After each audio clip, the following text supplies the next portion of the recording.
How do I find a new job? How can I make a career change? And the biggest question of all, can I really find a career that I love?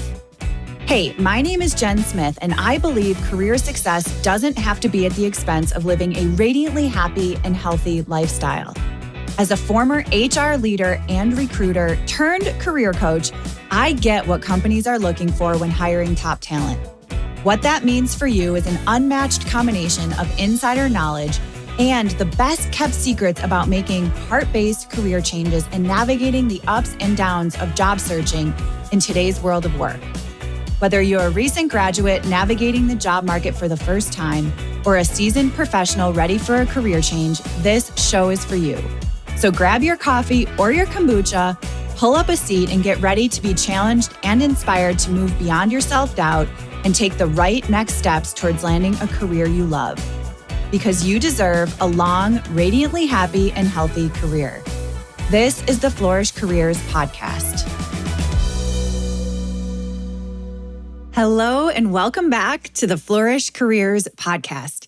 I'm Jen Smith, your host, and today we are digging into internal mobility or changing roles within your current company.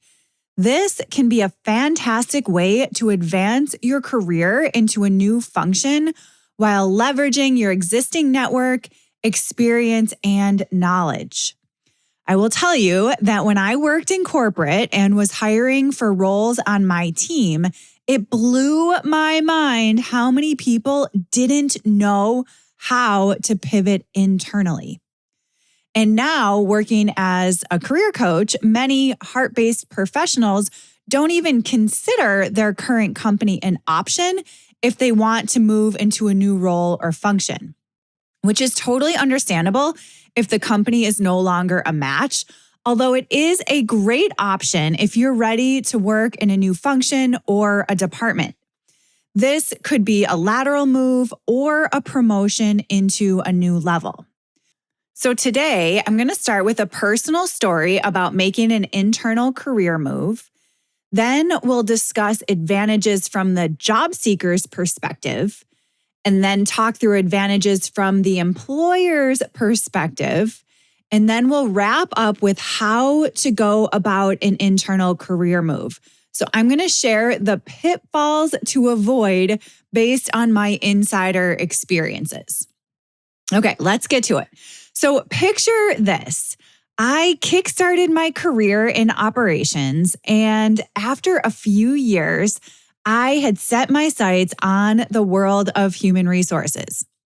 You might remember me mentioning that I got a firm no when I first asked about moving into human resources from operations. And it makes sense. Operations and HR are very different. I didn't have a proper HR education. I didn't really know anybody in HR, and I didn't have the experience that they would be looking for in an HR leader. That being said, I didn't let it stop me. I really wanted to make this move, so I created a solid plan to shift into HR within my company. Trust me, this is way more doable than trying to break into HR from scratch on the outside. So again, I had no HR experience, zero connections in the field, and no formal education. If I was going to try to go into a different company in HR, I would probably not be successful. So I created the plan to make this change internally. After spending 4 years in operations, I had become known for my hands-on and approachable leadership style. Somehow I developed a knack for organizing things and making processes smoother. And I was doing fine in operations, but something inside me was just ready for a change. And I interned at the EEOC during college, which is the Equal Employment Opportunity Commission. And in that role, I saw the impact of HR in action, especially in employer-employee discrimination cases. The HR department's role in shaping a company's culture really intrigued me. So fast forward to a company-wide training session where the HR team discussed employee development and engagement. It was like they were speaking directly to my heart. And I started connecting the dots from my college experience interning at the EEOC to the work I had done in operations to this training session and seeing where the organization was going from an employee engagement perspective. That's when I knew HR was where I belonged. So after that training session, I talked to the HR manager that was facilitating it, let them know that I wanted to make a shift, and we discussed creating a plan to make it happen. So 3 kind of big things that I did. One was I started to build relationships in HR. So I started small, chipping away and getting to know the HR team wherever I could. So I got involved with projects. I chatted with HR folks at company gatherings, and then I tried to help as much as I could. So if there was a training session, I would help set up. I always supported recruiting sessions, and my excitement and interest for HR was basically on full display. From there, I started working on skill building. So I knew I needed HR knowledge. So I attended some seminars. I dove into as many HR publications as I could, soaking up all the policies and practices and regulations. And from there, I decided to keep an eye on open roles. And lo and behold, a junior level HR role opened up within my organization. I polished up my resume to highlight all my transferable skills and prepared for the interview. Now, this HR level role was in a location that nobody wanted to move to. So they had a hard time filling it. It was basically in the middle of nowhere, but I was open to that. I was open to relocating to make this change happen. So I interviewed for the role. The interview was no walk in the park. It was an intense day at headquarters. I was up against candidates with HR degrees and a few years of experience. I had no idea how this interview would turn out. But I did know that knowing the company basically from the ground up and inside out really helped me align with the HR goals, and it gave me an edge. Then I was invited to a surprise dinner with HR leaders after the grueling day of interviewing.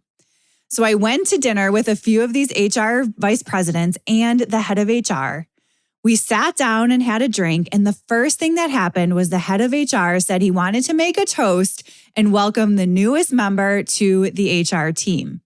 So that's how I got my offer. It was very impactful, and it literally gives me goosebumps just thinking about it. So then it was time to transition to the HR department, and my background in operations gave me a really unique perspective that I could bring to this new role. So I quickly became an asset to the team, helping them streamline internal processes, develop employee training programs because I had done the jobs. I understood what happens on the manufacturing floor. I also had the opportunity to recruit for second and third shift supervisor roles, which was the job that I did right out of college. So again, I knew the role inside and out, and I could recruit and hire top talent. So after moving into HR with that company, I eventually left to return home to Western New York. And over the course of 15 years, I transferred across 2 additional industries and enjoyed multiple different roles within HR. So I spent time as an HR business partner, talent management. That's where I led large global projects. I moved into talent acquisition, hiring and recruiting and onboarding thousands of professionals across departments. So essentially, the functional change from operations to HR within the same company was a stepping stone for a long-term career in HR. And this story from operations to HR within the same company is a testament to the power of knowing what you want, building relationships, and leveraging your transferable skills. It also demonstrates that a well-thought-out, heart-based career development plan and internal career transition can lead to long-term personal fulfillment. I gained a ton of new skills moving into HR, and it made work interesting and fun. Now, with this story, I have to put a shameless plug in for HR as a career path. I know it gets somewhat of a bad rap, but it is such a dynamic and rewarding path. So if you're considering it, I highly recommend it. So let's jump into some of the advantages of moving within the same company. It has a lot of advantages for you as a heart-based professional and for the company. But let's start with some examples for you. So first and foremost, familiarity plays a big role here. So when you stick with the same company, you're already acquainted with its culture, values, processes, expectations. Basically, you know the ropes, which makes joining a new department and learning a new role much smoother. And transitioning roles within the same company can be so much less disruptive for you versus transitioning into a new company. So you don't have to go through the process of adapting to a new culture or proving yourself. It's such a heavy lift when you have to prove yourself over and over again. You've likely already formed a bunch of relationships and built a professional network within your company. Those connections can become incredibly valuable when you enter a new role. The folks that you already know can offer guidance, they can support you, you can collaborate together, and it's just much easier. Of course, your proven track record is already going to shine, so your colleagues and supervisors have seen your current performance and accomplishments. If you've excelled in your current role, it's bound to boost your credibility when you're applying for new positions. And of course, there's a lot less competition to contend with. So external job hunts often mean going head to head with a huge pool of candidates.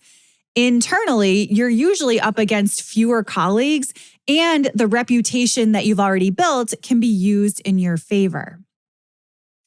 I also want to mention the skill transfer. So when you're changing roles, you're going to gain experience in areas that you haven't worked in before, and that's going to make you a more versatile and valuable employee.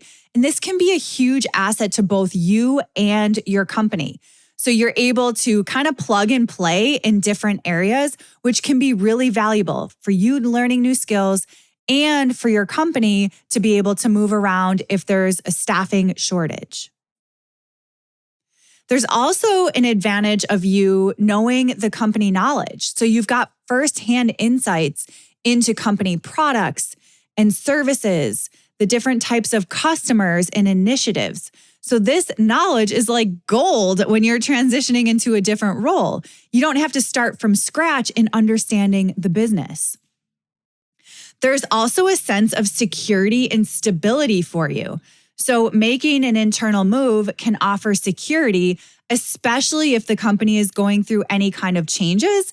And we all know most companies are going through changes these days. Not to mention, if you have certain stock options or benefits that vest after a specific tenure, this is a great way to take advantage of that. Of course, moving into a different position with expanded responsibilities and new challenges can be really exciting for your own personal career growth and development. And again, it just makes it so much easier than if you were transitioning into a new company. So if you're feeling stagnant in your current position, a new role can really just kind of open up your mind and provide that fresh perspective, and it can help you reignite your enthusiasm for work. And then finally, it's aligning with your heart-based goals. So if your personal or professional goals have shifted, an internal move can really help you align your career with your new aspirations without having to leave the organization. And tons of organizations are open to their employees moving within departments. So those are some reasons that might help you think about making an internal career move. Now I want to share some ideas from the company's perspective.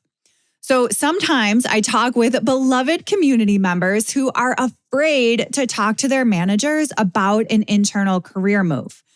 And I totally understand that. It can be scary to let your manager know that you are no longer interested in working on their team. But I also think that understanding the company perspective here can be helpful and give you a little bit of courage to have those conversations. So first is the fact that culture fit matters. you're already part of the company culture. You're more likely to slide seamlessly into a new role because you know the environment. Companies consider cultural alignment as a significant factor in hiring decisions. Of course, there's going to be a lot less time and energy spent on onboarding. So you're already acquainted with the company's internal systems and tools and procedures. So that means there's less time spent on getting up to speed when you transition. It's much more cost effective. So hiring external candidates is expensive and very time consuming. So internal moves often come with reduced recruitment and training costs. And existing employees already have that familiarity with the company's operations. And so it's going to require less money, less time, and be much more efficient. Demonstrating your commitment and versatility within the company can lead to greater recognition and potentially put you in line for leadership or special project opportunities. So from a company perspective, they know that you're loyal and that you are going to be a good fit with the organization. And so they can help slate you for new potential roles and projects. Internal moves allow the company to retain valuable institutional knowledge. So this knowledge about the company culture and processes, products, and trends will help the company maintain that continuity, and it prevents the loss of any critical information. Offering internal mobility inside an organization offers opportunities for employee development and retention.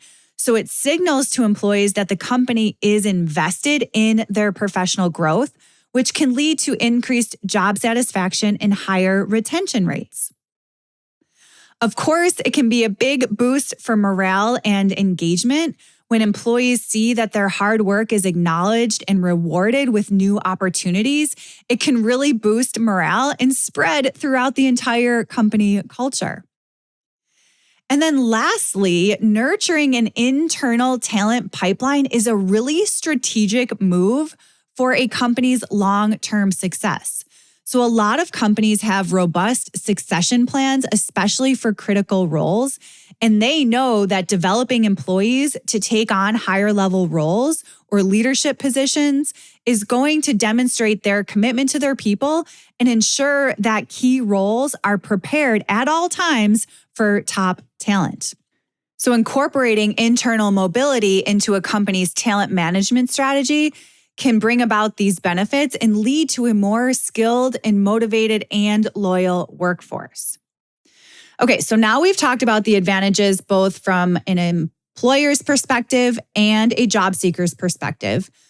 I mentioned earlier that when I had open roles on my team, I couldn't believe how many people didn't know what to do. So approaching internal moves thoughtfully is essential. Some companies have detailed practices and rules for internal mobility, so be sure to check into your company policies. But in the meantime, here are some general kind of insider insights to consider when pursuing a job change within your company. So first, you want to assess your heart-based career intentions. So is this new role going to teach you some new skills? How does it tie into your longer-term career goals? You want to identify your career goals and then how the new position is going to align with that. Keep an eye on available opportunities. So it's a good idea to regularly check your company's internal job postings or career portal for open positions. A lot of companies will post jobs internally before they go externally. So attending town halls, networking events can really help you learn about upcoming opportunities before they get posted externally. Of course, cultivating relationships with colleagues and supervisors and mentors in the department you're interested in is a great way to build your network and cultivate relationships to get considered for jobs before they even come open. You definitely want to tailor your resume and highlight your relevant skills and experiences for the new role. If you have an internal system that has a talent profile, sort of like a LinkedIn profile, but for internal talent, make sure you update that to indicate your career interests. You must inform your current manager of your intentions to explore new opportunities. So many people don't do this, and it is critical to demonstrate transparency and professionalism. You never want to surprise your manager with an internal career move. And besides, they will likely help you. They might even have people planning discussions and can let others know about your interests. So be sure to talk with your manager. You definitely want to customize your application. So I mentioned your resume, but I also recommend here reaching out to the hiring manager, send them an email and let them know you're interested. I can't tell you how many people don't do this. It's so easy to search your company's database to identify the hiring manager, email them to share your interest about the role, set up an informational interview internally. They will love to hear from you in this way. Of course, you want to prepare for the interviews as thoroughly as you would for an external job interview. Be ready to discuss your accomplishments and your experiences and how they relate to the new position. And lastly, what I would say here is to be patient. So internal job mobility might take time as the company evaluates their different candidates and their people planning, but don't get discouraged if you don't get selected for the first opportunity you apply for. Keep trying and improving your skills and building your network. Remember that the process of changing jobs internally can vary from company to company. So definitely check into your internal mobility policies and at the same time, adapt these insights while maintaining professionalism and enthusiasm for your career growth. Undertaking an internal career move is not just about changing roles, but it's about your growth and discovery and self-realization. Of course, if you need help making an internal career move, I'm always here to help. You can visit flourish.careers and tap the coaching section at the top of the page because you deserve a long, radiantly happy and healthy career. I hope you found this helpful. And as always, notes from this episode can be found on the Flourish Careers blog at flourish.careers/blog. Thanks so much for tuning in. I'll talk to you next time.